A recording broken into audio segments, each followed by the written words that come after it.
Hello everyone and welcome to this new Fruitful 40 podcast. Again, it's been a while. This is going to be the 6th podcast and today we've got JBHyperion with us. Hello dude.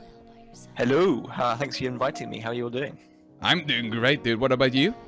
Yes, not too bad, thank you. That's great, that's great. Also we've got I'm Dolan. Here too. Yeah, not to forget Dolan. He's not been on a podcast for a long time. Here he is. Welcome back to you. Back. Alrighty. Let's ask our guest, JBH, what his entire timeline of OSU looks like, because we always do this with the guests. So, how did you get into OSU, and especially into CATS, and the mentorship that you're doing right now, quality assurance team? Can you just tell us a little bit about yourself, JBH? Okay, so a little whirlwind stop a tour, I guess. I started playing in about June of 2014 after watching some videos on YouTube, just looking for music, and some of them came up with this OS thing, and I thought, hey, that looks pretty cool, I'll give it a go. And I played standard for a few months until about September, October of 2014, and then I decided to check out some of the other modes, and OS catch really kind of stuck, so I kind of stuck with that for the next couple of years, until obviously we are where we are now. Got into mapping kind of early 2015, joined the Beatmap nominators in June of 2015, and the QAT of June last year, and then yeah, from there really just kind of transitioned more into mapping and modding than playing, but I do still like playing occasionally.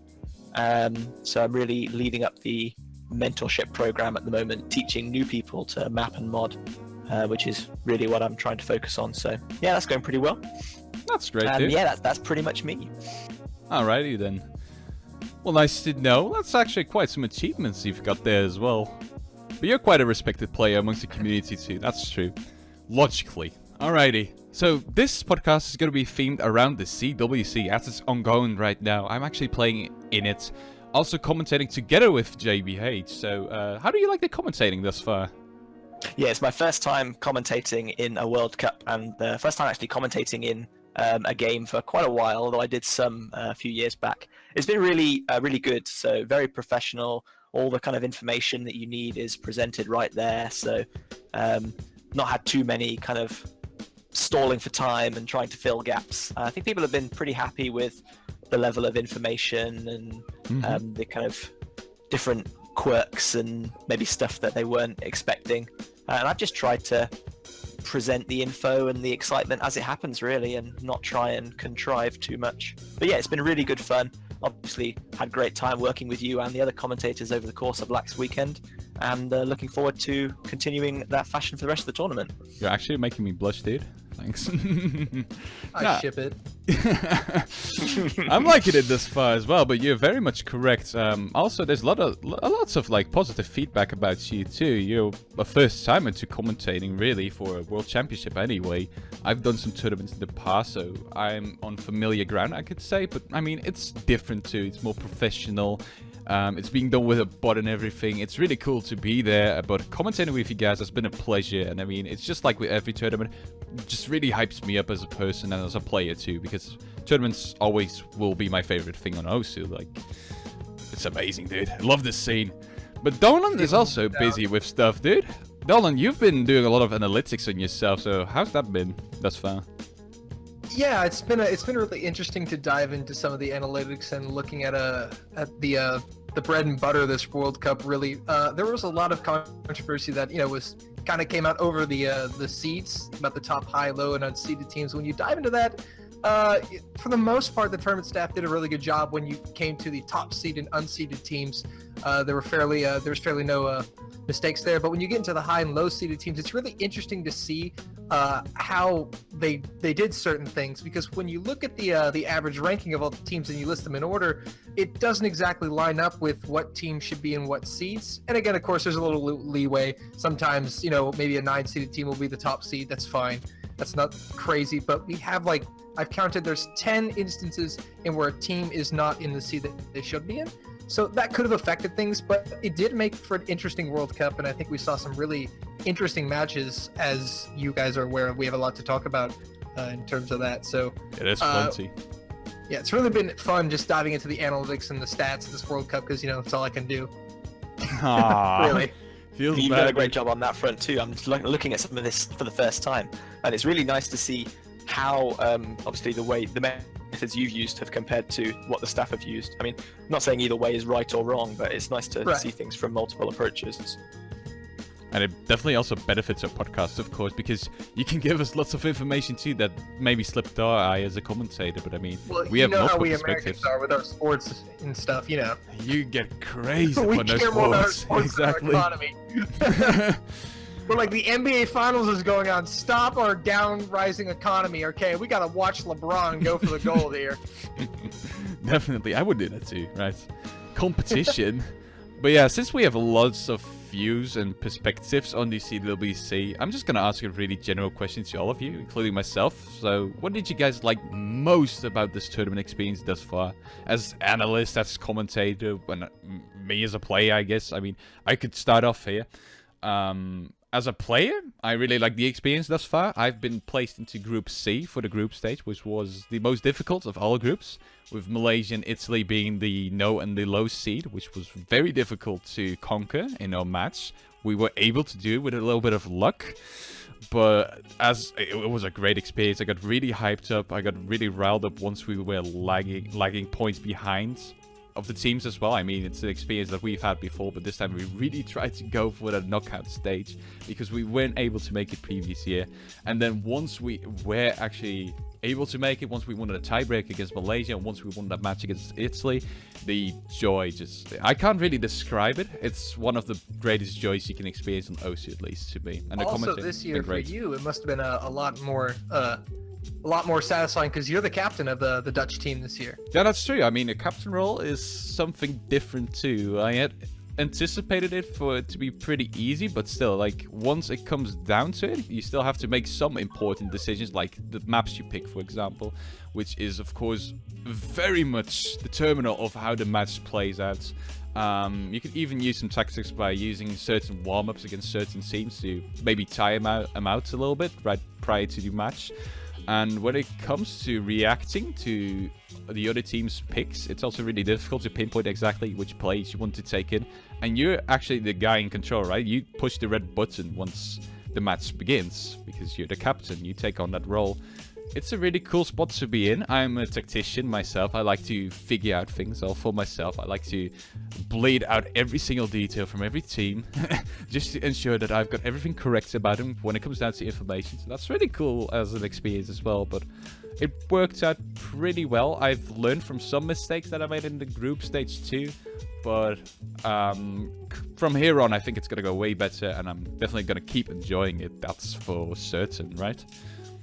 But yeah, enough about me. About you guys. Dolan, what do you like about the CWC thus far? Like, what's your favorite experience of viewing or whatever you did with the analytics? Well, just tell us. I think what my favorite experience has been is, of course, you know, when you see the group stage and we saw these groups, it was obvious what group was going to be the most difficult or which group was going to get the most attention. But we saw a lot of interesting things. And we saw some interesting upsets, which were really fascinating. And just, it's really cool to see an upset when we saw Sweden knock off Russia for a spot in the top 16, which was really exciting. And I know Satomi's got to be jazzed about that. He's worked super hard on it. Mm-hmm. And then you see games like Norway, Germany that just blow your mind. Then you see games like Germany against Chile. That was also another great game. That was technically an upset, with Germany being the high seed and Chile being the low seed, forcing a tiebreaker.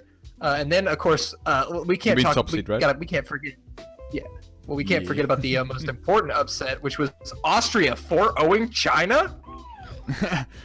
About that, we'll continue talking about that too. But I mean, we've got everything pinpointed here, right? You gotta keep it to the schedule. You gotta keep it to the roster. Dolan, He's just teasing, man. Make people want to listen till the end. Yeah, exactly. You gotta throw out that flair, man. I'm not hating on him thus far. It's a little preview. I mean, come on. I mean, think about it. Anybody who's watching this who has no idea what OSU is knows, hey, the Asian countries are probably really good. Is that racist? Yeah, but it's kind of true. It's kind of true. Yeah, exactly. But we'll get into that soon. And they probably don't even know what Austria is. They might not even know their country, right? Yeah, exactly. So JBH, what is your favorite experience thus far? I mean, you've not been playing. You have been playing previous year, as far as I remember you telling me. But as a commentator, and you're also writing the OSU Weekly, for example, how do you like it? Yeah, so I did play last year, and it was quite stressful. I did enjoy parts of it, but I did also not enjoy some parts of it. So being on the kind of commentary side has been, I felt a lot more natural. I felt more relaxed than I did last year, and I think I have enjoyed it more. It's been really cool seeing like how maybe my predictions and other people's predictions panned out. I like seeing a bit of mix-up, some upsets every now and again. It's like seeing close games go to tiebreaker that swing backwards and forwards, and it's never nice seeing anyone lose, but it's always nice when you have a great kind of contest between two teams and there's lots of respect on both sides. And it's also been nice just talking to the players about the map pool and about the commentary and finding out what they like, and yeah, just generally getting really enthused about the tournament and about the game mode. So you're liking the position you are in right now better than previous years' experience you've had with CWC, I assume, then? Yeah, so I didn't dislike playing last year, but I think I much prefer being on this side of the fence from my experience so far this year. Understandable, definitely. So, thus far, as you can see, we're really riled up about the CWC, and there's been a few unexpected occurrences, I would say, I guess. Starting off, France did not make it to the knockout stage. What do you guys think about that, actually? So yeah, France's tournament didn't get off to the best of starts. They were in what group were they in? Think. Let me take a look at that real quick for you. I got the stats pulled up. France is in Group H, my bad, with Argentina, Romania, and Hungary. Yeah, so they went down 4-0 in their first game on the Saturday evening to Argentina, who everyone kind of wrote off before the tournament even started. They only had force from their previous year when they got to the finals week, and I think they dropped from top to low seed, is that right? They did, which was really shocking. It's almost unprecedented to see a team drop 2 seeds. But Argentina shocking the world by taking the win. Yeah, and convincing fashion. I mean, 4-0 against... Admittedly, France maybe weren't looking as strong as they have been in previous years, missing some key players, but that team was still a pretty strong team. I think you'll have to... When you look at that group, though, that group is a real interesting group because when you look at the top 3 teams in that group, Argentina, Romania, and France, they were all 2-1, and it came down to their win-loss differentials to determine who advanced, and it was Argentina who got the a +5 to Romania's +4, with France having a +2. So that's what determined it. So it can come down. Every map matters in these World Cups and the group stages. And a lot of people kind of write that off thinking, oh, we'll get that one back. That can be a huge tiebreaker in the end. Yeah, it was really nice seeing how even that group was because, obviously, France lost 4-0 to Argentina, but then Argentina lost 4-1 to Romania, but then Romania lost 4-1 to France. So all the teams had their up days and down days, their good games and their bad games. But as you said, it all came down to just a couple of points at the end, a couple of games in hand. I mean, it tried at last, but the team this year for France was kind of turbulent, to be fair. Missing a lot of players from previous year too, like Totobas, Vince, some others as well, which I might not quite remember right now. But I think it was mainly down to the fact that the team had a lot of stuff going on internally too, which made it so that the match versus Argentina sadly could not be played at their highest and best level, with players missing like Tsukiyama. I mean, those are core players. You need those against Argentina, but Argentina also surprised this year. I can remember once we actually typed out the commentary Bible, you and I, JBH, we pretty much indeed wrote off Argentina as not able to get far into this tournament, but they made it further than already like half of the team, so that's very impressive coming from them. Yeah, they really have surprised us so far, and I do hope that they continue on, because they're not a weak team by any means. We just didn't expect them, with lacking some of their key players from last year, to really make that much of an impression. And on the other hand, France, I mean, you can have the best players in the world, but if they don't show up to the matches or they're not performing at their best potential, then you can't expect them to do that much.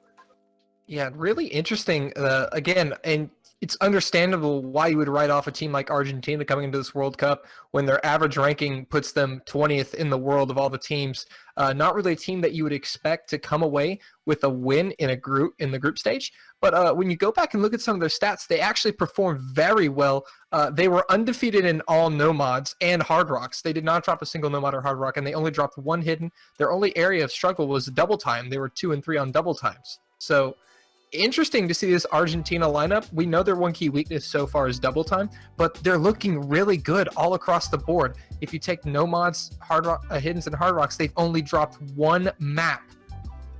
I mean, maybe the Argentinian dream isn't even that dead. I mean, lots of people associate Valpeke with Argentina's success at World Champs, but I mean, I'm not saying they can't get far this year either at this point when looking at their current performance.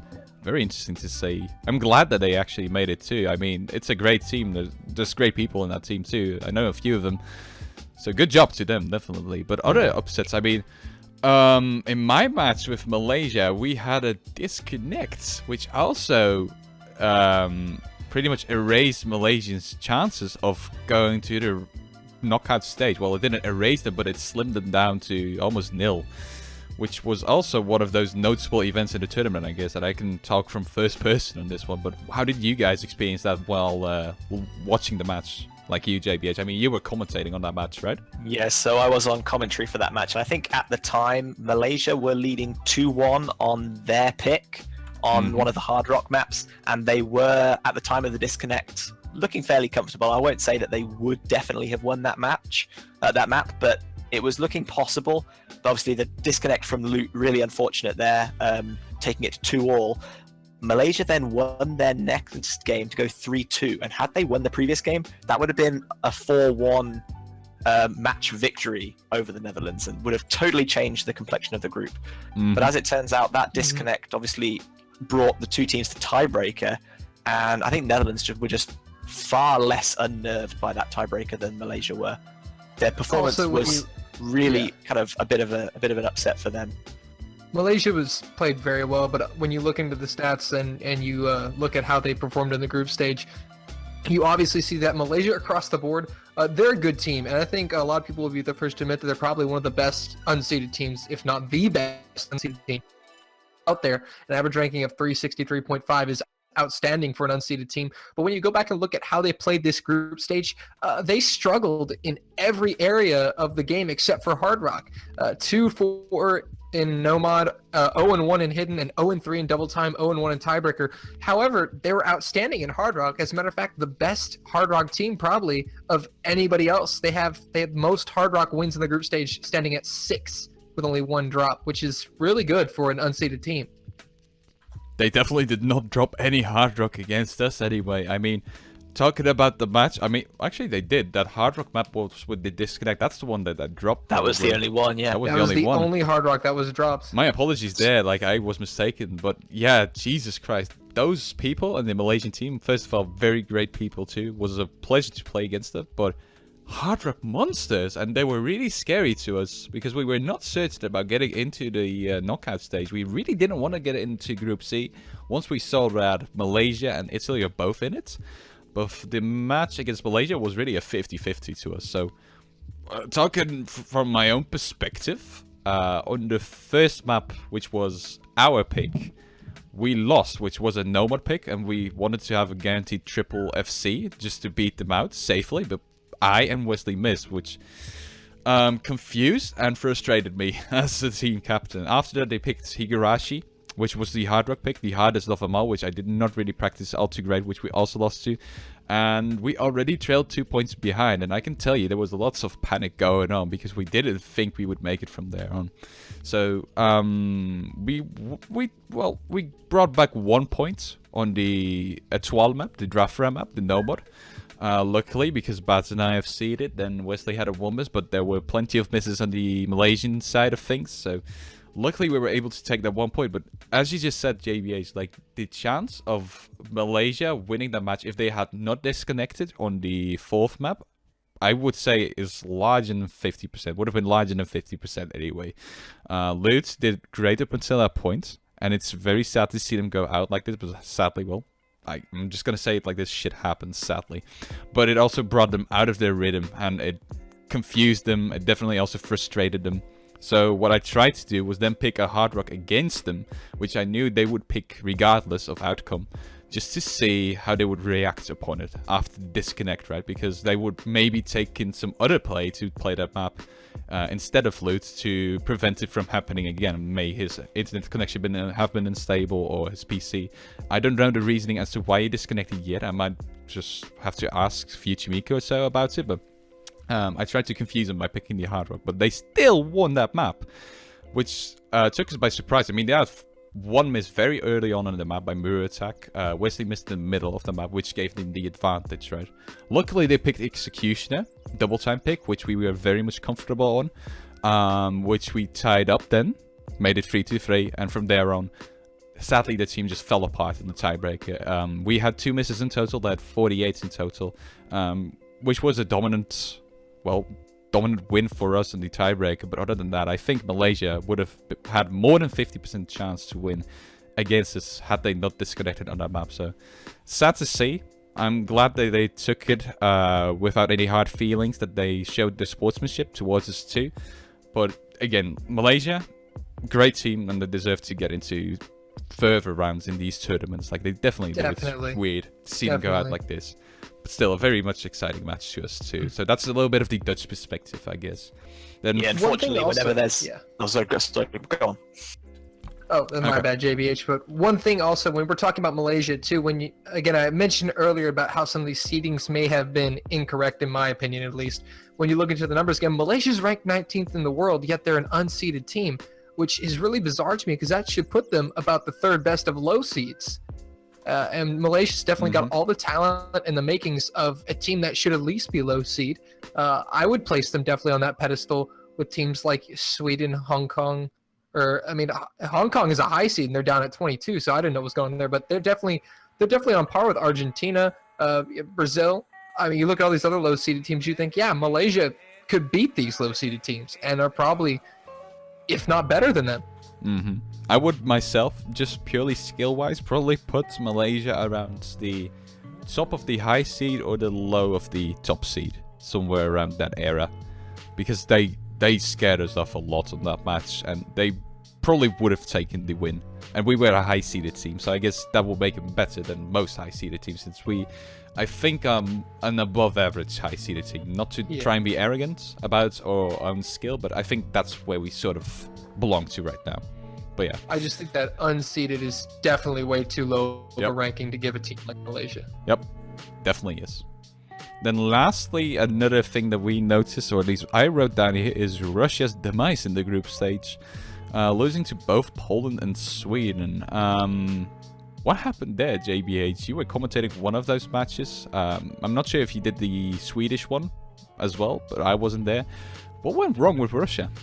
So obviously we were both commentating on the Poland versus Russia match, which was pretty kind of hotly anticipated. Again, right at the start, important game, could very well have decided the group either way.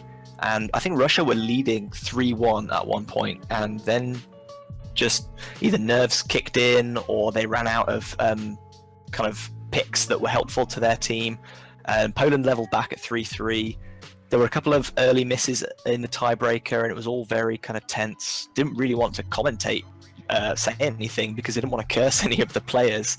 Typical. Within the last kind of 200 or 300 combo, there were a couple of drops on the Russian side, right at the very end. So that swung the battle in Poland's favour for their first game, and then their second game was against Sweden, which I think they I didn't commentate this game, but they did lose 4-2, if I'm not mistaken. With Sweden being the low-seeded team, that was quite a surprise to obviously send Russia straight out of the tournament. Yeah, definitely. And when you look at Russia, they all across the board, they played decent. They didn't really play too bad in anything. They were 3-0 in double time. That was their best area. And they were 3-2 in hard rock, 1-2 in hidden, and 2-3 in nomad. So they started a little there, but they didn't play terrible when you look at the stats. Statistically wise, it's just Sweden came to play. Sweden, when you look at Sweden's stat line, with a 6-1 in no mod, and that's very important. No mod was very important this group stage because probably one of the most popular maps was which one was it? It was Coma, I think. Coma, yes, one of the Coma. most popular ones, yeah. Coma, and Chirality was the other popular. So no mod and Hard Rock are really emphasized here because you were seeing them a lot as the first picks. They were like the first pick at least over 20 times that I was able to count in matches. So if you were struggling with no mod and Hard Rock, you were struggling opening up the match. And if you're struggling opening up the match, it makes it harder for you to get back in it just with that mental standpoint. That's so commonplace. But no, definitely Russia played very well. Just it wasn't good enough, and Sweden came ready to play. Yeah, Sweden's consistency really shined in that game against Russia. Just hardly any mistakes. Effectively just waiting for Russia to slip up, really, and it paid off. They did slip up. They slipped up plenty of times. I mean, compared to Sweden, Sweden did a great performance in the group stage. Was very much surprised to see the win against Russia. Especially after seeing the Russia versus Poland game, which I had anticipated for Poland to win pretty easily, honestly. They won after all, but still, the final score was 4-3, so it wasn't really that easy of a ride for them either. And Poland is one of those teams that practices map pools a lot and has a huge advantage over most of the teams in group stages or round of 16s because of those map pools not being quite as difficult yet as they become in the later rounds. So I'd expected for Poland to pretty easily take that win. They didn't. And then I would have thought that Russia would win from, well, Sweden pretty fairly easily because they did such a good performance against Poland. But it didn't happen. As you said, Poland, things went wrong in that match, sadly. They slipped up, and Sweden just outperformed them. Simply said. Sweden simply just had the consistency, they had the talent, and it's not that they played absolute superstar spectacular special, they just played slightly above average, but they didn't falter. And that's very important in these group stages, in tournaments in general. Consistency is a big part of these World Cups. You have to be able to deliver constantly. And of course, I think that, low-seeded teams shouldn't be counted out in group stages simply because the map pools in the group stages are usually a little easier. I mean, I'm pretty sure you could back up on JBH. They don't start off crazy difficult, or especially, they want to test all around and give these unseeded teams a chance. So it's essentially their time to shine is the group stage. Oh, absolutely. As we said earlier, Argentina, that low-seeded team, although they're not an average low-seeded team, actually topping their group. And Sweden low-seeded, making it to qualifiers, and Malaysia, I mean, had they not had that disconnect, they very well could have qualified at the Netherlands' expense, another low-seeded team. An unseeded also, team, Norway. We could talk about Norway, too. That's another low-seeded team. Yeah, you mentioned that as well. If Venezuela and Germany, Venezuela had not forfeited the match by default to Germany, and Venezuela had played, if it was 4-1, Norway would have advanced over Germany into the round of 16, which is huge. Especially considering that Germany, before we continue, was a country that took third place in both 2015 and 2016. Germany, and let's not forget before that, they had a second place. Germany has a very impressive streak going on of 3 consecutive times on the medal stand, which is very impressive. That's not easy to do at this level. Yeah, they've been consistent over a number of years. Every time players drop out or decide not to participate, they always have more people bringing up the roster, coming through from the lower ranks. Yeah. And that does show. I mean, they've been consistent attendees at finals week in the last 3 years. So definitely, for them to, I mean, it was a tiebreaker situation, but for them to go down to Norway and one of the last games on stream on the Sunday was both a real kind of pleasure to commentate on the back and forth nature of the match, but also a real shock to Germany. Oh yeah, and Norway played amazing. They played, simply put, they played very consistent. They were very calm, and they played their game right. And Germany just, when you look at this roster, it's not the typical German roster we're used to always seeing. Definitely missing a name like Flutter from the lineup is definitely a big loss to Germany. But when you look at that, Germany's still a very impressive team. They have ranks all across the board. Vinci, Note Karoy, MGN TBY, Daranax, Rico, Mesmerizer. I mean, even though Mesmerizer is only ranked 700, that's still a very impressive roster when you put together. And for Norway to come in and take the win, I'm pretty sure that even though they didn't advance, they're pretty happy with this year's World Cup result. yeah, with their tournament being over now, they have to kind of take stock of what happened, reflect on obviously the positive and the negative, and try and come back strong again next year. And that victory over Germany is a huge positive for them. They should be really proud of that performance. And honestly, when you look at the Norwegian lineup, it's a lineup that, quite frankly, could be a high-seeded team. The lowest ranked player is Lanki at a 993, but everybody else is in the top 300. So definitely a team that should not be underestimated. I feel like they're one of those teams that flew under the radar, but they performed very well this week, and I don't think they got 4-0'd by anybody. They didn't, and I mean, the Norwegian roster mostly stays the same in the World Cups, or the Catch World Cup at least. That's what I've seen in the past years, so hopefully they'll just use the exact same or maybe slightly altered team as they did this year, and then hopefully positively step into the group stage, maybe highly seeded, who knows, and finally be able to break through that group stage barrier into the round of 16. You never know. Here's some interesting information on the group stage real quick. Norway finished out the entire group stage. They played 17 maps. Their win-loss ratio was 10-7. Germany played 14 and was 7-7. They had a better win-loss ratio than the Germans did. Wow. That says a lot. A very impressive team. And also, what's really crazy is when you look at this rankings list here, Norway is at number 16, Germany's at number 12. Those teams weren't too far off.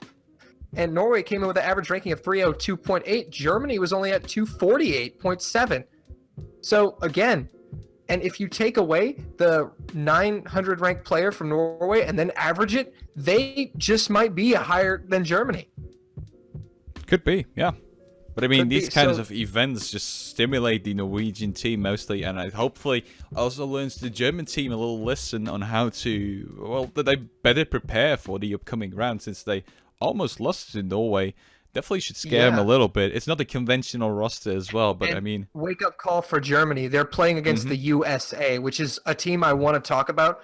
Not because I am American, but the USA unleashed a realm of dominance that has just been unheard of from any American CTB team in the past year. Of course, there's been a lot of people saying around the community, a lot of people around the community will say that, oh, well, you know, the United States, it's a friend team, they're a group stage team, but to go 12-2 in the group stage, only dropping 2 Hard Rocks and winning everything else is very impressive. And that's a level of dominance that I don't think we've ever seen from the United States before. And they're definitely a threat this World Cup to the South Koreans and the Chinese. They need to look out. The USA this year are a team that could do it. It's a pretty good team. I mean, I was panicking against the USA. I'm going to be very honest with you. I thought we had a way better chance against them in the group stage. And they are a very good group stage team as well, we knew. But the level of dominance that they showed versus our team, it just blew our minds, really. I'm going to go ahead and pull up that MP link for that, because that was an interesting I can tell match. What happened. First 2 maps actually were both Nomad. Or maybe like 1 Hard Rock and a Nomad. Basically, we had 6 full combos, and both teams just had all full combos. And we got outspun massively by Sponge mostly. Crazy spin on Coma, reaching the 1,037,000 mark, which is unheard of. We can't even, like, all of our players on our team just can't seem to get above 32, maybe 33k. And he just manages to do 37k in a tournament where spinners give 350 points per banana. We could also be talking about Score V2 in a sec, but just America showed great dominance in those first 2 maps as well. And I have the MP link here, and it's a very impressive track record. That match opened up with a Hard Rock pick on Chirality, and everybody in that lobby, except for one person, had double S's. Wesley with 1 droplet miss to win that one by 3,700. But then it was Coma next, was Nomad. And again, triple double S's across the board, which again, you guys, the Dutch, only had 2 droplet misses. Wesley with a double S, Bads and Anycore with both with droplet misses respectively. He's still very consistent, but triple double S's twice in a row, 3 times in a row, my bad. They took it to Hidden. Yep. Double S, double we S, took it double to Hidden, S. actually. I was panicking at that point. I knew we wouldn't be beating them on Nomad anymore, so I decided to change up the tactics and hopefully try and find a weak point with Hidden, with Ilma's Lilin. It's a map that I could have FC'd. I really messed up on the map. Wesley did as well, due to his keycap flying out of his keyboard, but again, even if that hadn't happened, if I did like the keycap didn't fly yet, or if I did FC after all, still, triple SS, great spinners, better than bats, on average at least. No way of us winning on that map. You want to hear something really scary about this match? Jimmy Rustler, or now known as Sponge, 4 double S's, formerly known as Trent, 3 double S's with only 1 miss. That is absolutely crazy. Chicken Bible, in every match, he played in 2 of those matches, double S's on both of them. So that's what you have to do. I mean, talking about crazy. In this World Cup. That was the last map as well. That was the only one we could have potentially taken due to them missing, but we missed more. Just because we're nervous. We were trading 3-point. It's not even that you guys played bad. You guys played a very good game. It's just you cannot beat perfection. And the United States pulled it out, which is really scary. As close as you could get to perfection in the group stage, yeah. That was pretty much. The preparation from the US team going into this World Cup was ridiculous. They had their own tournament to pick players for the World Cup. They had scrims against a multitude of teams. They practiced the pool like almost religiously. So in a way, I'm kind of not surprised that they performed as well as they did. But also, I'm glad to see that. Credit. Yeah, it's good to see the United States taking this World Cup seriously for once, and it just goes to show how good the U.S. can be. I mean, everybody look at the U.S. and go, well, only if you picked a roster and you're actually serious about this, you guys would be a threat. And here they are, picking a serious roster, having scrims, having tournaments, practicing that map pool religiously. It pays off, and they are definitely one of the top teams to look out for in the tournament. And they have a relatively easier first-round matchup going against a very inconsistent German team who's looking for answers. We're really looking forward to that match. Very excited. A bit of a rematch from, I think it was the semi-final in the winners bracket last year. I haven't spoken to any of the German players, but I know the American players are really chomping at the bit to get into the German team in this match. They want to take the fight to Germany. Mm-hmm. The USA with the most double S's of any team in group stage history, I think. It definitely could be. All those double S's were just from the United States versus Netherlands match. They had 2 other games. So yeah, who knows? I mean, we don't have the statistics on our other World Cups right in front of us to tell whether that's true. But I wouldn't be surprised if it were true. That's all I'm saying here. Yeah, and me too. It's great performance. I don't know. They did drop 1 point to Italy, and Malaysia did take 1 point away from them. But again, those were instances which just 1 miss. The other team was able to capitalize that 1 miss. Jimmy Rustler having a miss. I'm looking at other match statistics right now for the USA just to see how they did in others. Those are warm-ups. Yeah, they opened up crazy on a no mod, 2 double S's. Plenty of good results. They go to Hard Rock. I mean, just to sum it up, really. It just double S. That's how you sum up the United States' performance. USSA. Good USSA, job. Yeah. No kidding. When you look at the teams that they're, I think, going to be competing against, obviously we'll get into this later, in the latter stages of the tournament, Japan dropped a game. China dropped 3 games if you ignore their kind of tactical forfeit to Austria, perhaps. South Korea haven't lost a game. Yeah. But that will make for an interesting semifinal in the winners bracket should those 2 teams collide. And I think we're all anticipating that very much. We'll see, but well, players will have to play with map pools. So let's get into the map pools of previous week and this week. I mean, I'm not sure if you can talk a lot about it, Dolan, but you can jump in whenever. I'll let you guys take Maybe the you have some statistics on them. I wouldn't know, but anyway, I have some statistics, but some general statistics that I do have anyway. Fialaga, your map, JBH. Don't cry. Ban mostly. I'm not crying. I'm not crying. Okay. It did get. No, I don't think it was an issue of people not liking it per se. It's just the teams that liked it had it banned against them. The teams that wanted to play it, obviously similar situation. I did think that the AR8 hidden pick was very extreme for a group stage. I would not have expected that at that stage in the tournament. And I don't think a lot of players expected it either. So given that there weren't many other kind of such left field picks, it was the obvious ban. As much as I want to defend the map and I would like more people to have picked it, I think that was to be expected. One thing that made it interesting, though, is when you have a map like that everyone's banning, it's interesting to see when people win roles. I forget how the rulings work. If you win the role, do you get to pick first or ban first? Do you get a choice? What I experienced, you get to both ban and pick first. If you win the role, you pick first, but you ban second. Ban second, which Really, right? that's I got to ban first, I think.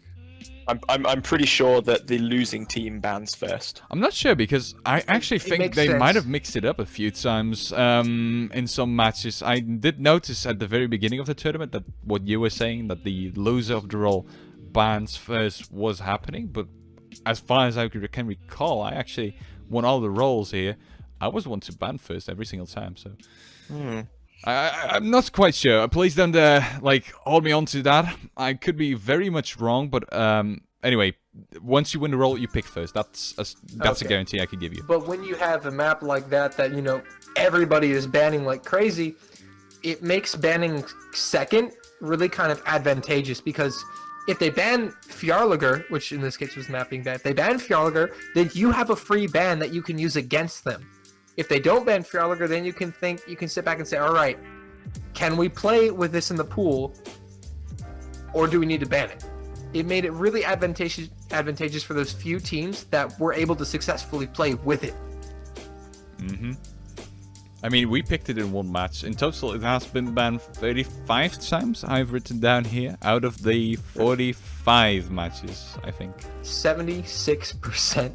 Yeah, that's quite a lot indeed. I mean, we picked it in one of the matches and we banned it in other two matches, just simply because we were scared. But we were expecting for our third match versus Italy, for Italy to ban it, because we knew that Italy wasn't that keen on playing hidden, especially not on AI8, and we wouldn't mind too much to play against them. So what happened is that they banned Etoile, the Drafra map from the No Mod pool. So I decided to ban a Hard Rock map against Italy, as far as I recall. And our first pick of that match was Fjarlager, the hidden map. We just hope for them to completely mess up on the map, all of the players, and then just easily take a point due to us having Bads and Wesley, two pretty capable hidden players, as I would say. But it didn't quite work out like that. It didn't quite work out. Nope. Went completely wrong. Italy took the point with Trollengor, one of the more unknown players of the team, actually being able to have seen it. But what I think could also happen with the map is mostly that lower rank players actually perform better on it mostly. That's what I noticed. For example, it was also picked in a match versus Indonesia, and I'm not saying that Deka312 is a lower ranked player. He's really good, his skill level is above mine, but you can see some interesting use coming from him too, because he deliberately just ignored droplets on the map and was able to FC it with a 98 point, somewhere around 20% accuracy, being very low logically, but because of that, they were able to take that point as well. So lots of interesting things happened with Fjarlager whenever it was not banned, but sadly we didn't get to see more of it due to all of those bans, or secret bans, by just both teams not picking it, not banning it. But yeah, interesting map nonetheless. Duality was the most picked map I wrote down here, with 26 times it being picked. Hard Rock map, that's very... that's something different. It's not something that happens a lot in the group stage. You mostly see the lower ranked teams deciding to play a lot of no mod, so you mostly see no mods being the most picked map in these matchups. But this time around, Chillhop was kind of a safe pick for most teams. Actually, these team skills have ramped up since previous year, definitely, and there was only really one difficult part in Chillhop with one jump where you had to go to the left immediately after a non-hyper, I think it was. So JBH, what did you like about Chirality? What mostly happened to you? Because mostly it was FC'd, but how did the lower teams perform on Chirality as far as I think, as you said, there was only one or two places where you really required memorization, and the map wasn't that long anyway, so it was something that was quite easy to practice, and with a couple of plays on it, you could probably work out where you needed to react and where you could kind of relax a bit. As for the fact that I wouldn't have expected such a map to get picked, but quite as much as it did, but maybe the transition in the mapping meta towards higher approach rate and more people trying to play kind of hard rock and double time mods, increasing that AR, has made people way more comfortable with AR 10 than I would have expected compared to last year. Yeah, it seems so. Player skills are ramping up, and you can definitely see the effects here. Was this map to be in a group stage map pool in, let's say, 2014 or so, I think it would be a standard ban for almost all teams, except for like the top dogs of the entire tournament. So it's very interesting to see this development in the teams, as well as the mentality towards hard rock, high AR and such. It's a lot more accessible, more people are trying it out, and that's probably why Chirality was the most picked map in the group stage, which was very interesting. We picked it like 2 times ourselves as well, as far as I recall. Or maybe not picked it, but we played it twice. That's what I'm certain of. Really cool. Actually 3 times even. Wow. Sheed. But yeah, other than that, mostly a liked map pool. I jotted down here, with the only gripe from most players being the tiebreaker being a little bit too boring. But I mean, it was a map that tested the player skill and endurance mostly.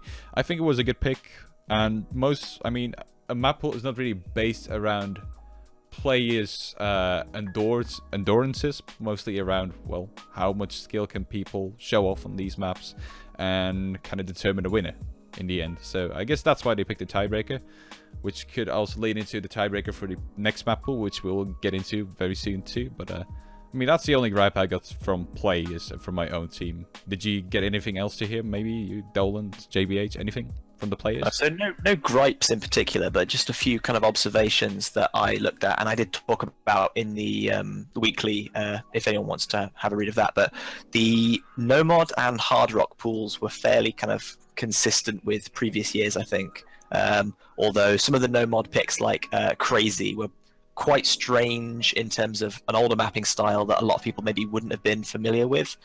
The double time pool was roughly the same in difficulty, save for the fact that the maps were a lot longer. So consistency was rewarded far more on some of the double time picks than it has been previously.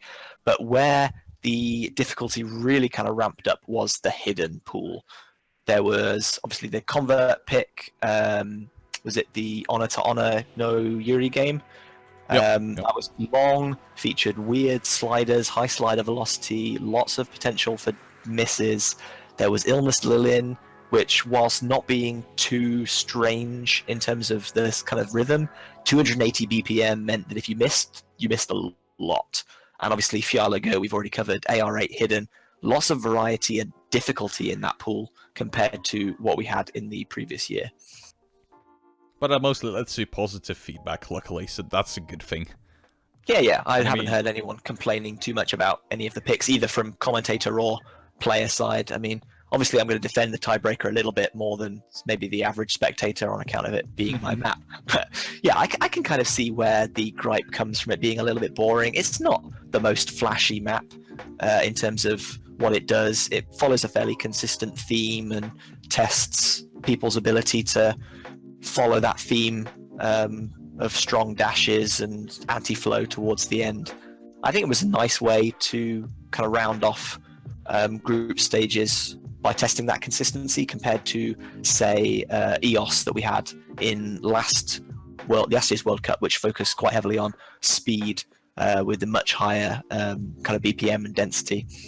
But yeah, as a tiebreaker for the players, I think it functioned to its purpose. We did see quite a lot of strange misses, like matches that went all the way to the end and then switched backwards and forwards. So I think on that level it was a success. I'm gonna agree with you there, definitely. So, other than the map pool mentality change, maybe just a little bit, I guess. I mean, it was still kind of familiar to most people that played in 2060, but as you said, ramped up and hidden, and the tiebreaker was kind of different to see. Another difference from previous years, CWC, was Score V2. They still use the same units, Score V2, but it has been changed in how it works. So I think that I'm not sure if it already used to be like this previous year when CWC was going on, or whether it was changed like throughout the year. But it used to cap out the score that every node would give would cap out at 400 combo. Now it caps out at 200 combo, and Hidden has a 1.0 modifier, so pretty much nothing. My own experience with it, as with Score V2, very good. I like it. Definitely tests your consistency more, instead of, well, if you break in the middle of the song, you just pretty much ruin your play, which used to happen back in the day. Tests out the way you approach a map more miss-wise, accuracy-wise, and doesn't punish you as hard for making a small hiccup in the midst of it, like you used to have with Score V1, most definitely. I mean, missing 20 times at the very end of the map on Score V1 would be way less dramatical than missing one time in the very middle of the map. So in that regard, I think it's a good change. About Hidden, though, the modifier, I completely disagree with the way it's been approached. I'm not gonna talk about it too much in this video because I don't want JBH and Dolan dying here from me ranting for 2+ hours. But that gets its own video. Might just get its own video because it's one thing I really want to touch upon, and it's one thing I completely disagree with. But I mean, there's various standpoints on that matter. I'm gonna cover all of those. I have taken mine. Most people seem to lean more towards my standpoint on the Hidden thing, but there's definitely also some valid arguments coming from the other side, so I'm not gonna ignore those. But again, I just, well, disagree with it mostly myself. JBH is kind of unsided, I've heard, but I mean, how do you like the other things for Score V2? For someone who maybe doesn't play quite as much like in the past year, the fact that it has a different multiplier doesn't especially affect me quite so much. Although I did like to see teams taking Hidden as more of a tactical pick when it did give a score multiplier. So maybe players that weren't as comfortable taking a risk by putting it on in an attempt to try and get that bonus score. So maybe you'd see some upsets in that field where someone would pick the Hidden mod and they'd perform well, and they'd be rewarded by obviously getting the increased score. But conversely, maybe they would overestimate their ability and end up performing much worse with Hidden. So it had that potential to swing games when it had the multiplier. Whereas now it's, if you want it on, have it on. If you don't want it on, that's fine. There's no loss. I also gotta say with Score V2, I definitely like to change to Score V2 because for one, it keeps the score gaps somewhat closer. You don't see gaps of, this team wins by 8 million, you know, like it's more of this team wins by like 200,000, and we're seeing a lot of close matches too. For instance, in Netherlands, USA, there were just a lot of matches. Those first matches were by 3K. So I mean, that's very close, and it really captivates the audience. It keeps them in it when they see the numbers are very close. So I definitely think that it has a positive effect in terms of viewership in that regard. Yeah, the impact of Score V2 was really apparent when we heard about the Australia versus South Korea match, which unfortunately we didn't get to stream. But one would have expected South Korea to perform pretty dominantly in that match with the strength team they have, and they did win 4-0. But one of their picks, I think it was on Dogfight, the 4-minute no-mod map, South Korea only won by 240 points. That's less than one banana between the two teams. That's insane. Actually getting into play. Let me see that. Yeah, that's absolutely crazy close. And again, it goes to show just how awesome it is whenever you have a match like, I think it was one of the opening maps. Yeah, here it is. South Korea won it by 244 points. Jesus. That is crazy. That is almost nothing. That is, ooh. And That's it's some stuff like candy. that. Stuff like that's got to captivate the audience. So I think it'll definitely have a positive effect on OS in terms of viewership of World Cups. Even in like just this past weekend, I was talking with someone in the Twitch chat who said, "Hey, I've never watched one of these World Cup thingies before. What's this all about?" So it's already drawing in some new viewership. So good signs. I was dragged into C2B, dude. Osu Catch. I'm not gonna change, guys. I'm never gonna change. I was dragged into Osaka as well by the CWC from 2014. So, I mean, it does have an effect on players, and seeing these really cool matches, yeah, that's going to drag some players in, like me, for example. I wouldn't be playing otherwise now. So, I mean, good job to the people that work on the Skull V2 things. We definitely appreciate all the things you did. Yeah, you did done good. Yeah. Also, one other little fun fact about that South Korea Australia match, their very next pick was only a differential of 1,400. Yeah. So again, so close to call. Can you imagine going into the tournament saying that Australia would have taken 2 games off South Korea? No one would ever have would have accepted that, but it almost happened. In that instance, the scoreboard did not tell the tale that matchup. Well, great job to Australia. I hope they're proud of the performance too there. I mean, really good. Jesus, against Korea, I mean, we wouldn't be able to do that, I think. Well, actually, Australia, talking about nice. Asian countries, not to generalize them, but talking about one of them, especially, China had some very interesting things going on in their group stage. Actually, on purpose, losing the match against Australia too, right? No, not Australia. Sorry, New Zealand. Austria. Yeah, almost the same. Sorry. Okay, get back into it, Sarton. But deliberately losing the match against Austria to bracket differently into the round of 16, which was tactically very smart, but it's something that we haven't seen before. And what's your guys' opinion on that? Do you think it shows in sportsmanship, or do you think it's just a smart way of abusing not at all. the system? I guess. I think that, I love seeing tactics like that, whatever it takes to kind of outwit. I love stuff like that, and seeing that the way the bracket did turn out, that they weren't wrong to do that. They dodged having to deal with South Korea and the United States in the same side of the bracket. So in the long run, I think it was a very smart move by China to essentially trade spots with the UK. They would have opened up with Sweden, and they would have had to face the winner of Hong Kong, South Korea, and they would have had to face potentially the USA right after. So not matches that China can't win, but a very rough road, and definitely you don't want to face those hard matches early on. So I think this is definitely an easier route for China. Yeah, especially with the bottom side of the bracket being so heavy on kind of potential winners, as you said. Losing one match is a possibility for China against any of those teams, but losing 2 matches, they're out. They wouldn't make it any harder for themselves than they needed to. If they can get a much easier run at the top side of the bracket, they can do that. Also keep in mind that they may be playing against Japan potentially if they and Japan both win, which again, that's not an easy matchup, but it's a far easier path to a grand final than the bottom half of the bracket is indicating. So although I'm pretty sure Poland aren't too happy with this decision, but they would have much rather faced UK, I think. No, you won't have to think. I've heard.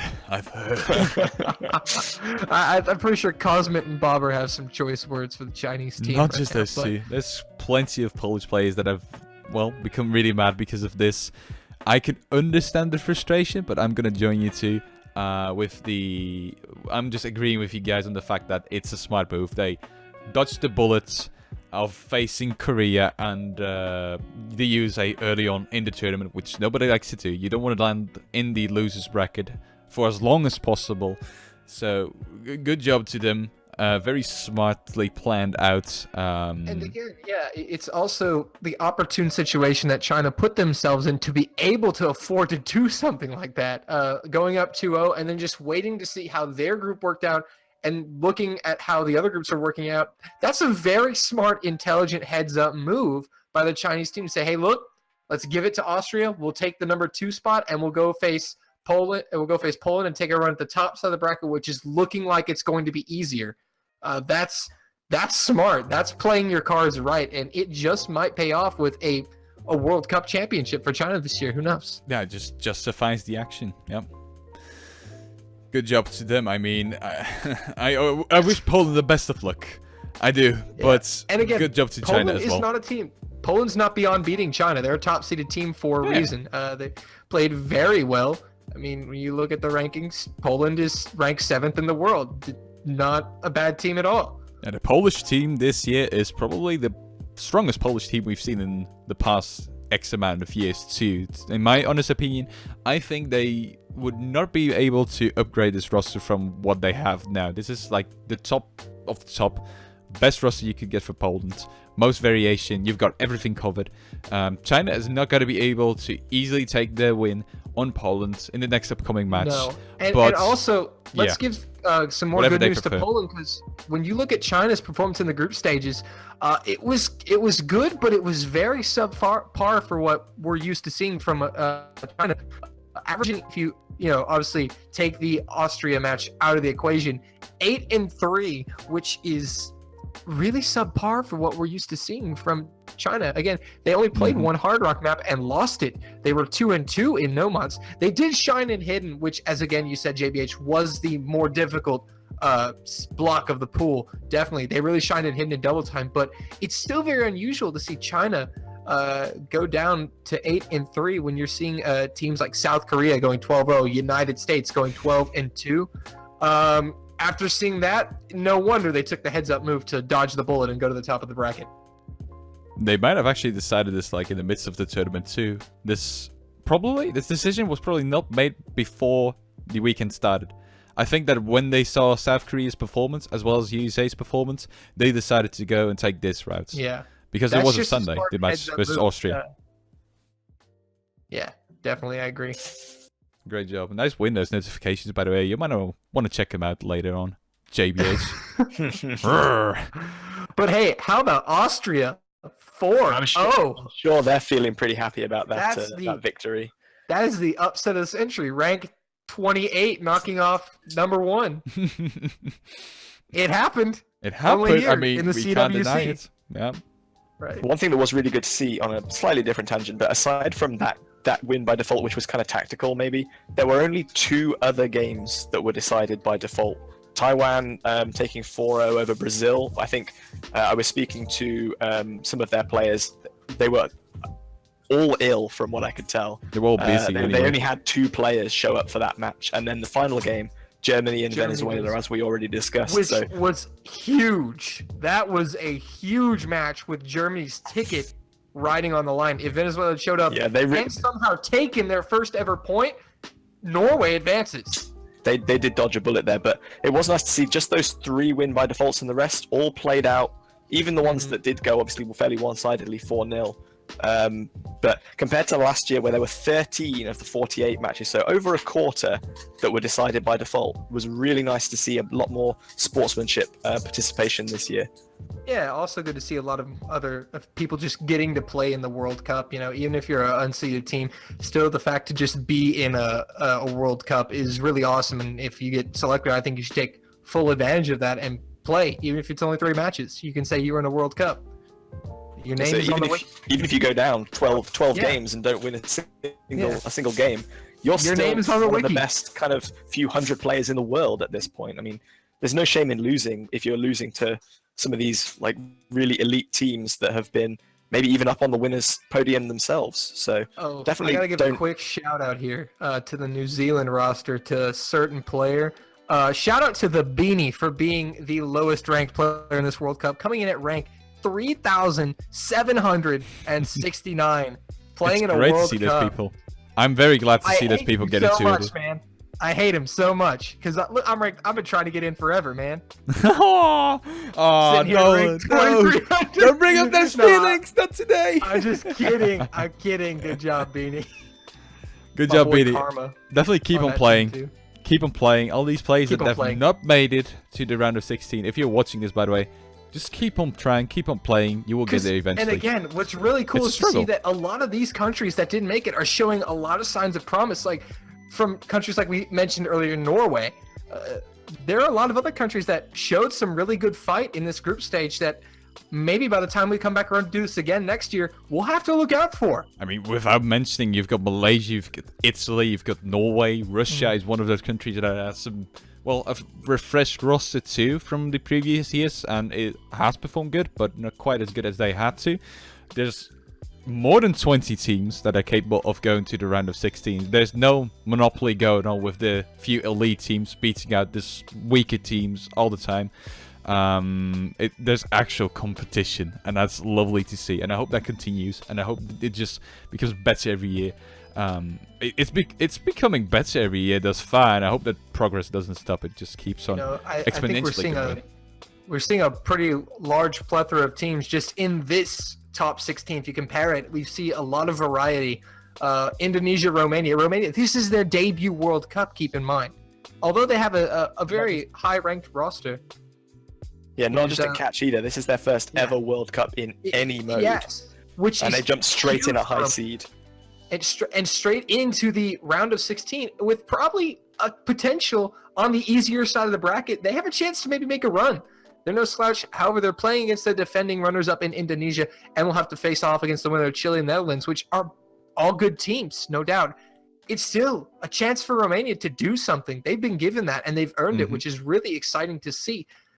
We also see other countries just like Sweden making it. I mean, that upset was huge, and now they've got a chance. They're playing against the UK.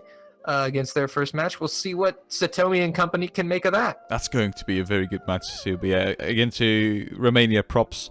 Well done on that side. And they are not afraid of taking on Indonesia too. I've talked to Crystallize from the team.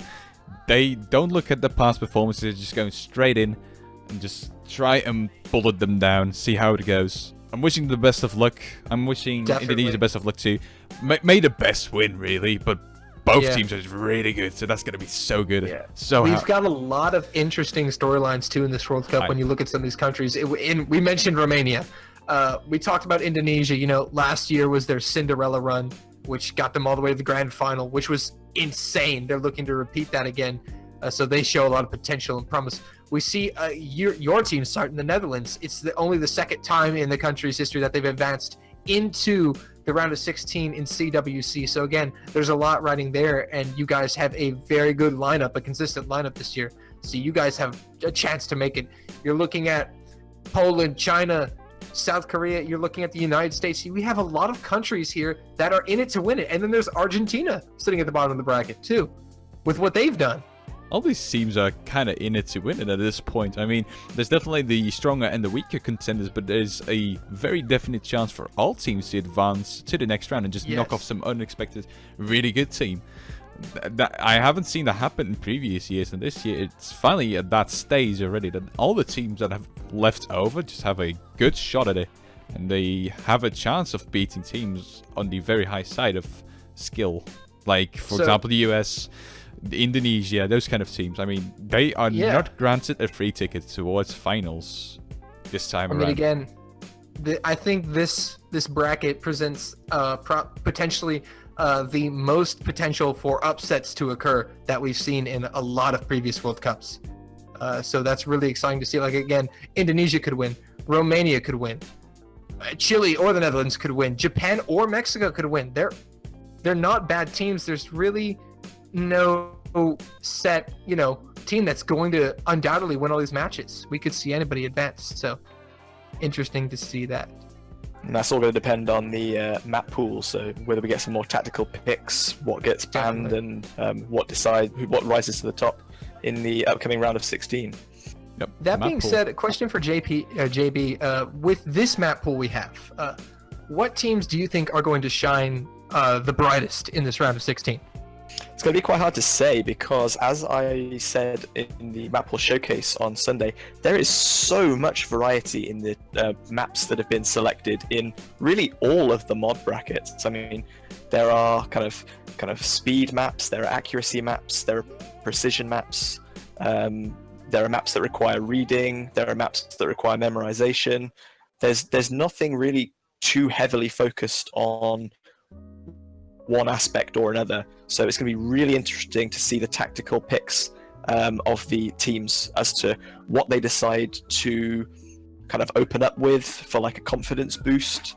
There should be something for everyone to kind of first pick go-to map, I think, and also what they really don't want to avoid, because whilst we saw Fjallagr get banned so many times in the group stage, I don't think there's any one map in the round of 16 that is going to be quite so universally kind of not wanted this time around. So people are going to have to be a lot more careful with their bans, maybe try and preempt what the other team is going to ban if they're going first. I mean, as a player, I've played the map pool a few times now after the showcase. I was there as well. I can mostly only talk about the player's perspective and the things. You, as a map, mostly know way more things about these maps, the way they are constructed and the way they are played. But as my own experience thus far, I think there's one contender for a map to be banned mostly, and that's going to be the Convert Hard Rock pick. Not quite remembering the name, but it has some annoying jumps. Probably that one, yeah. Because you have the Magic Girl map, you have a map by PQ, and then you have this one convert in the Hard Rock bracket, which in my opinion is a very difficult one. There's a lot of remembrance going on there. But at the same time, it could be a very good tactical pick too.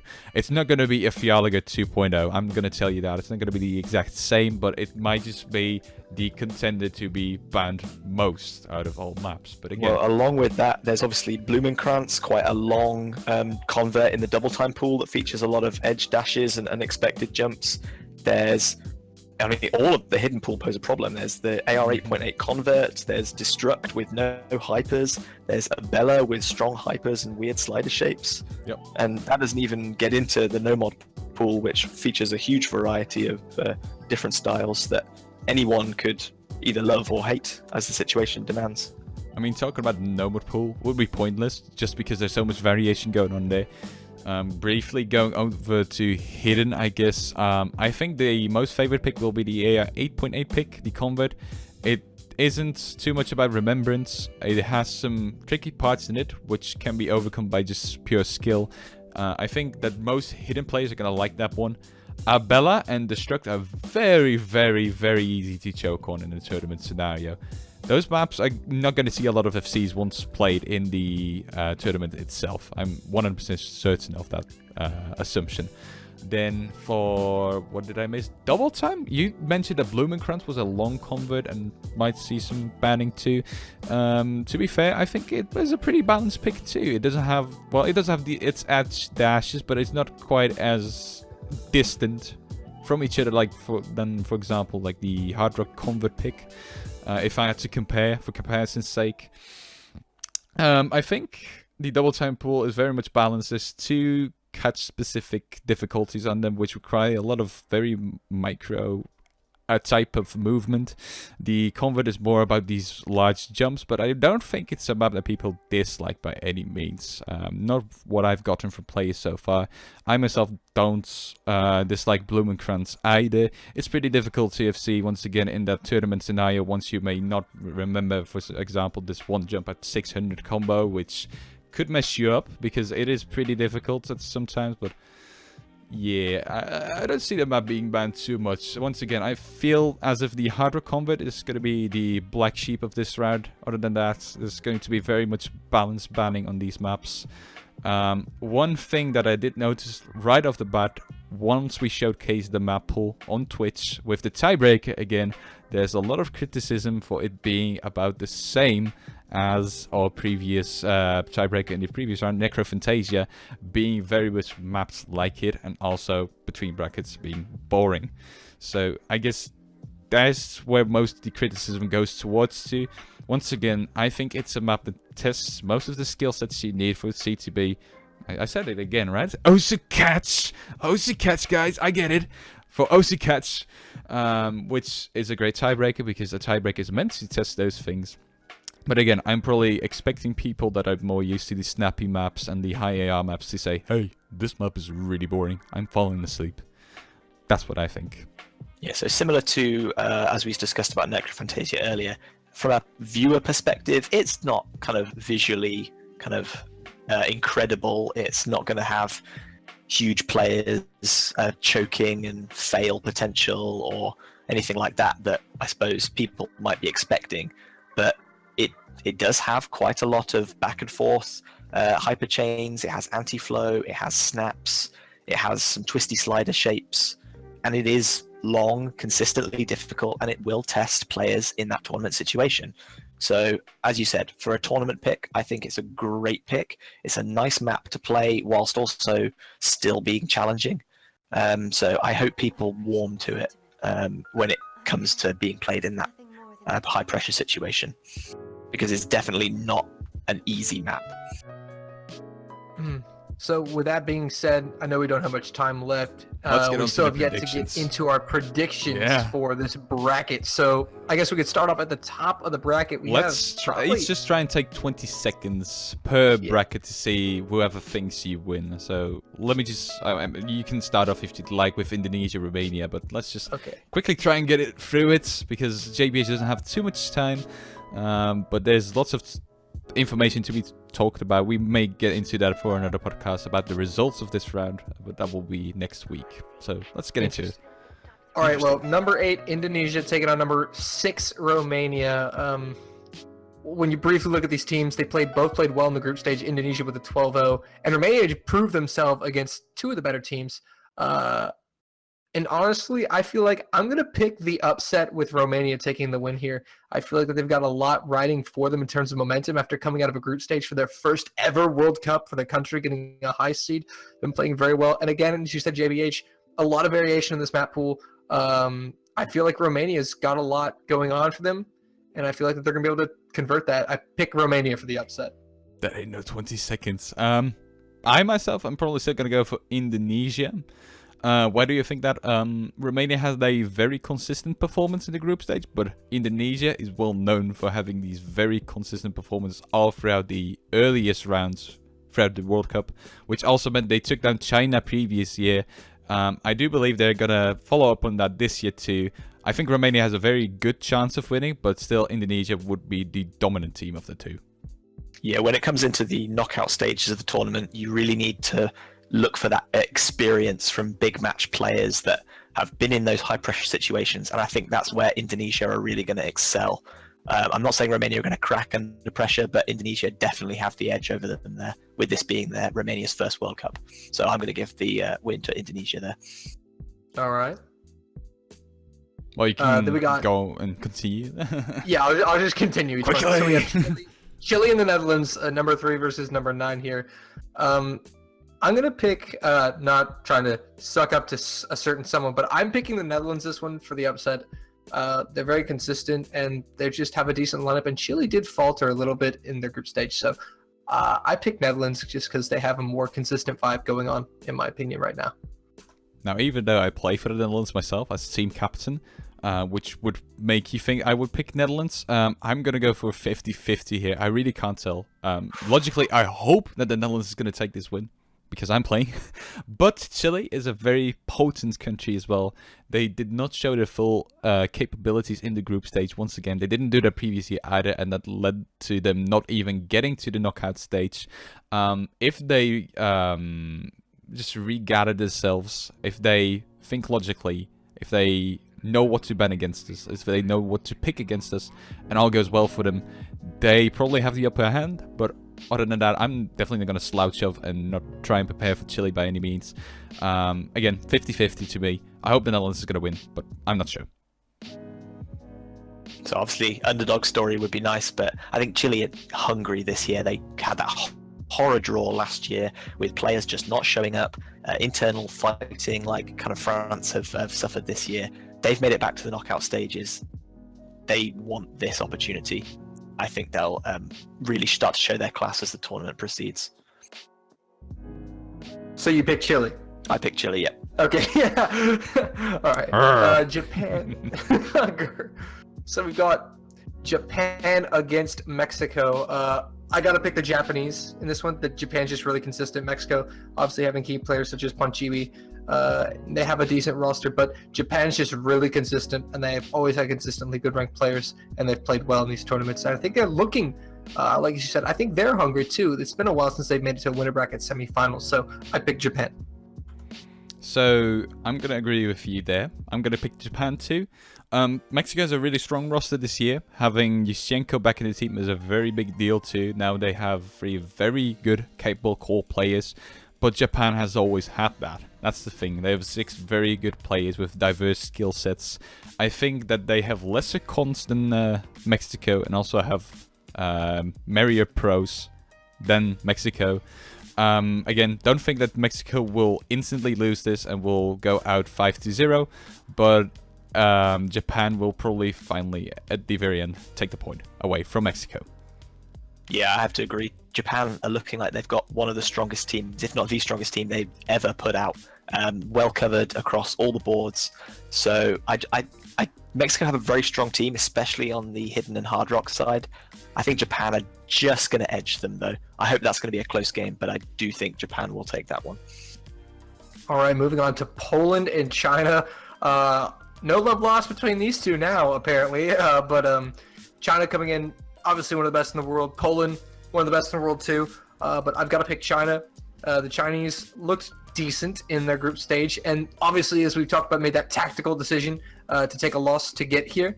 So I feel like China are going to capitalize on this opportunity now that they see what this side of the bracket looks like. It's probably going to motivate them. Poland, no slouches either. I don't think they're going to go down without a fight. This match does have a potential to go to tiebreak, in my opinion, but I am picking China to win this one. Now, this is where the part of the story comes back to the fact that all the teams have potential to continue further on in this tournament. And that's definitely going to be portrayed into this match. Going into China versus Poland. China overall has the stronger roster. There's no doubts about it. Sorry to say to all the Polish people watching, but they do have the stronger roster. But Poland is going to be way more determined to take that win away from China. They have some hateful feelings towards them now due to China's smart tactical planning landing into this side of the bracket. They have been practicing the Maple since it was released, and they do it a lot. They practice tons, so Poland is definitely going to be able to take away a few points from China if they just play correctly, if they don't choke, if they don't get too nervous. But China's definitely going to take the win after all. I do believe so. Unless they throw this game as well for more tactical shenanigans. Is that a possibility? Who knows? Like, loser bracket? Let's have a look. No, I don't think so. We did see South Korea come up through the losers bracket in last year's tournament after an early kind of knockdown to make finals week.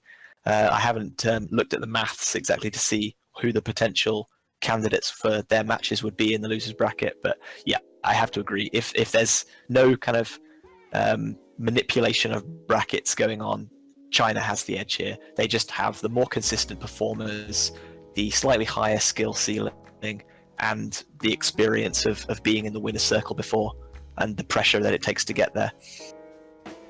All right, moving on to another good match. Sweden against the United Kingdom. Sweden obviously earning their bid by upsetting Russia. They're the lowest ranked team in this bracket at rank number 24, but do not count them out. UK coming at number 15.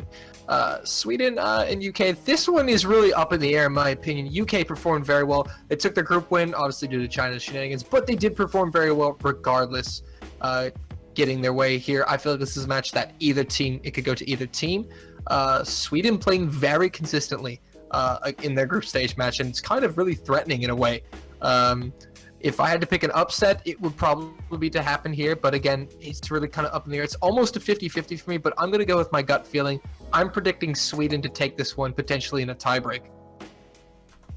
This one is very, very difficult for me to pinpoint where this match will go. Sweden and the UK, to me, are some of the most equally skilled teams out there.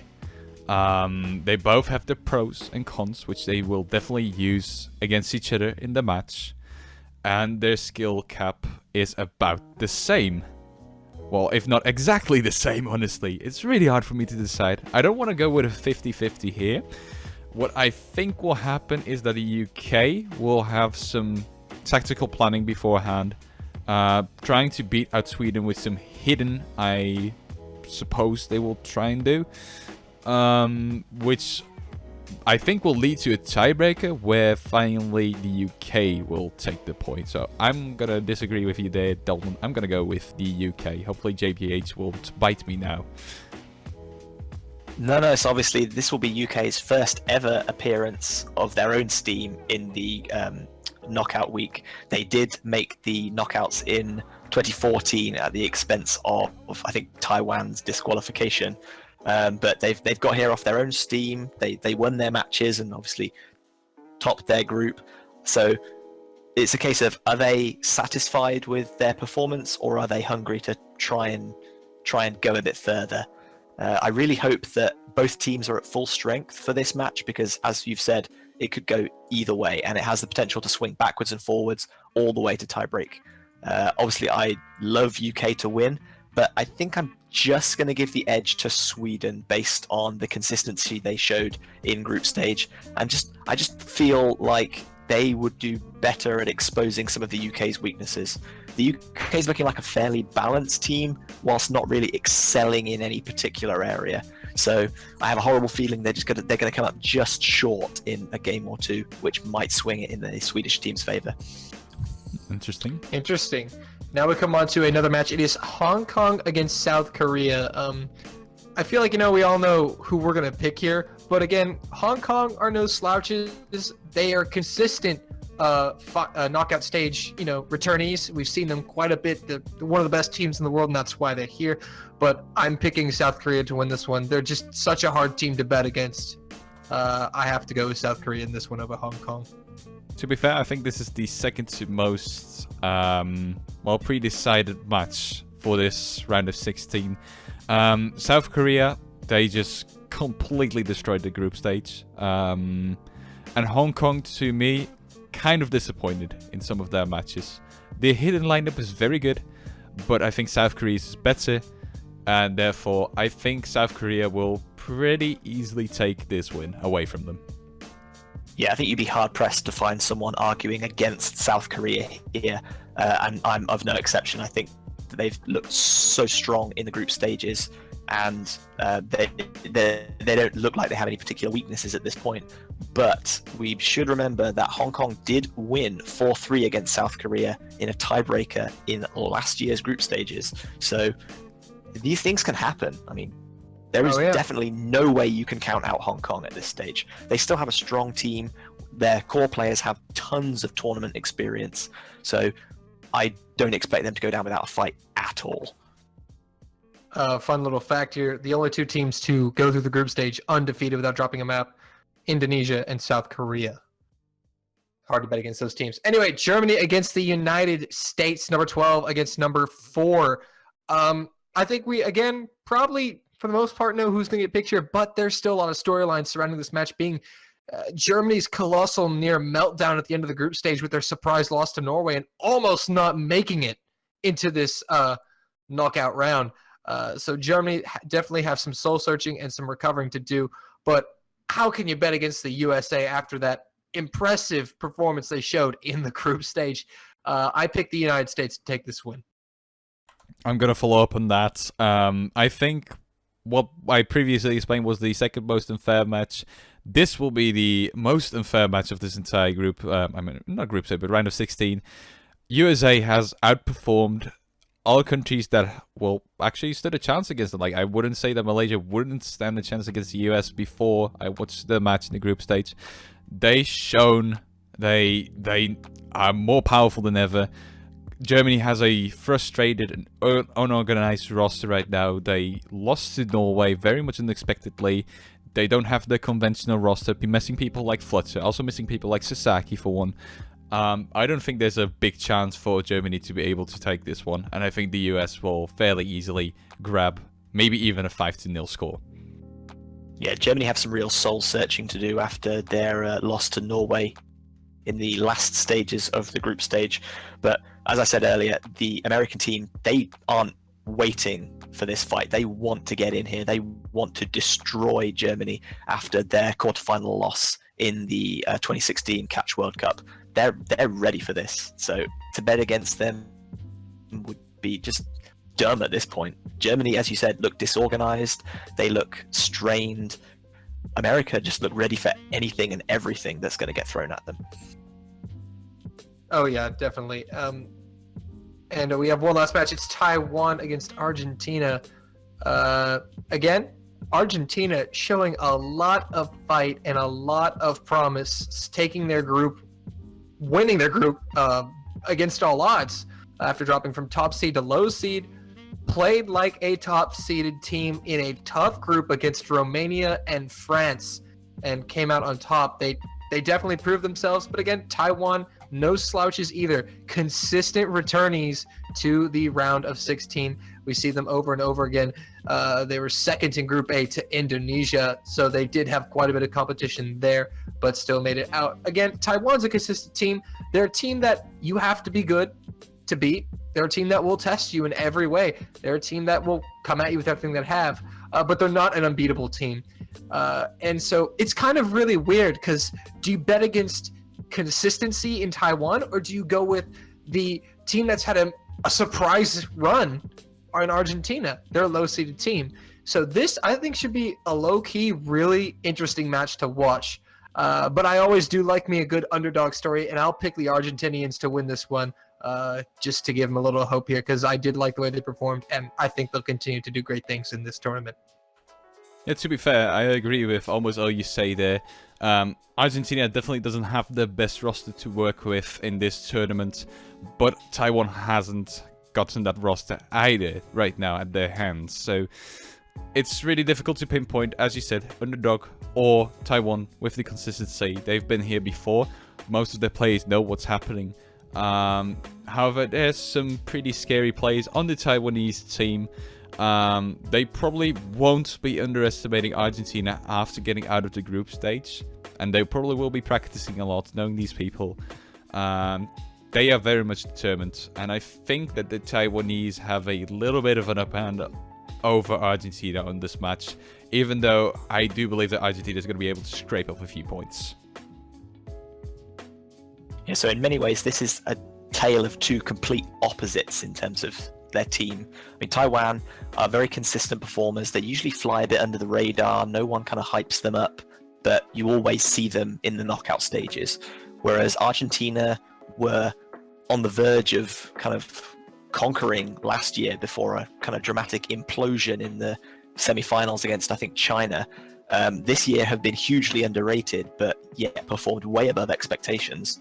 So no one's really certain what to expect from Argentina, whether they'll step up to this more difficult knockout week bracket. But based purely on the consistency shown, I have to give the edge to Taiwan, although I would love to see Argentina go further in the tournament. Well, and that kind of wraps it up for the round of 16 predictions. Before we take a leave though, one final question to you, JBH. In a few seconds of time, give me your top 3 picks for winner, second place and third place for this year's CWC from what you've seen thus far. Who do you think is going to take this year's title? So from what I've seen thus far, and obviously what I've reviewed from the matches that weren't streamed and then I didn't get a chance to see, I still think that China haven't quite reached the top of their game. They have more to give. And given the consistency that a lot of the experience a lot of their players have, I would not bet against them making it to finals week this year. I think it's going to be a very strong struggle between them, South Korea, and the United States, who should be able to finally make it into the second week of finals, potentially this year. So at the expense of Indonesia, who have looked strong, but I don't think they've really been tested yet, I'm going to say that my top 3 will be China, South Korea, and the United States, in that order. All right. Okay, JBH, thank you for being a guest today. This was a very long but informative podcast, in my opinion. There was lots of interesting things to talk about, and you definitely helped out a lot. You got a lot of input into the podcast, so thanks for being here. And, well, Donald, you too, of course. Thanks for being here too. Even though you're mainly a podcaster too. We haven't seen you around for a while, so it's glad to see you back thanks. as well. Thanks very much for having me. And of course, we'll see you all at the weekend for this round of 16 matches, which you can obviously all find on the OS Live Twitch stream. Definitely check it And out. I'm sure we'll be doing this commentating again next week. Definitely. So stay tuned. Subscribe to our channel. We have also gotten some other social media which you can follow us on. There's links in the description for everything, even SoundCloud. We've tried it out. It's pretty cool. Again, Got a mixtape? maybe the CWC mixtape. Wow. Don't Alright, guys. let the Germans go up. It's just going to be rage. God damn it, 9! dude. Okay. Alrighty. Hey. Alright, I'm done. To everyone, thanks for watching this podcast once again. If you watch it till the end, definitely drop a like, subscribe to your channel. Once again, follow us on all the social media we've linked down below. Once again, thank you JBH for being here. Good luck with the commentary, and I hope to see you in the weekend as well as your partner. See you guys later. See you next week with another podcast about CWC, hopefully with some other guests. Have a good day, have a good night wherever you live, and see ya. Bye-bye. Bye. Bye bye.